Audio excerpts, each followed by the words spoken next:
We continue digging deeper into the Orange Park Kennel Club, where more than a dozen greyhounds tested positive for a chemical that indicates they were exposed to cocaine. The dog's owner is now saying the lab results are misleading and not as serious as some people have suggested. At the same time, we're also hearing from critics of greyhound racing in general who want more answers on how racing dogs are treated. Channel 4's Scott Johnson is joining us live from outside the Orange Park Kennel Club. Scott. Well, Tom, critics are telling me that the dogs, when they're not racing here, their lives are not so great. But a kennel owner is disputing that. And I want to talk to you about some numbers he has given me about the amount of cocaine or a derivative of cocaine found in some of the dogs' systems. He's saying it's not as much as was thought.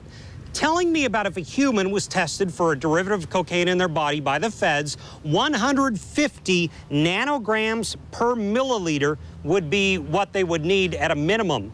It's a lot lower what was found in his greyhounds, this owner says. He says the dogs tested in the range of 10.7 to 36.5 nanograms per milliliter, well below that 150 mark. He says this story is being way too blown up. I started the day investigating how racing greyhounds live their lives off the track and was directed to the old Best Bet facility in northwest Jacksonville. The old track is now a school, but dogs are still housed there next door. When I stopped by the property, I was immediately asked to leave. You need to leave, it's private property. That's what we need to have a license to go past that gate. While there, I did notice the property advertises greyhound adoption.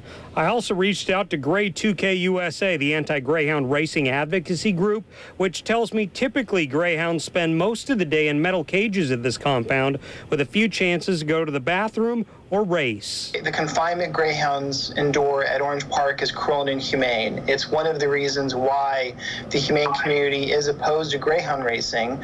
I think if someone moved in next door and brought, hundreds of dogs and kept those dogs in rows of stacked cages for 22 hours a day, you would be troubled by that. The owner of the dogs that tested positive, Steve Saris, is responding.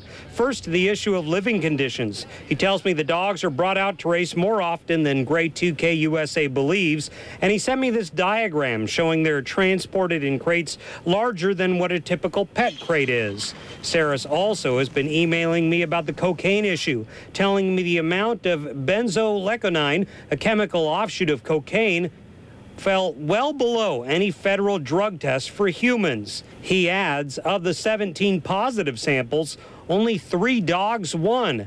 Then he takes a dig at Grey 2K USA over the cocaine story. They are using you. Those are the facts. And I also asked Grey 2K USA if they know anything about the amount of dogs injured during races. They say Florida is one of only 2 states that does not require tracks to publicly release injury data.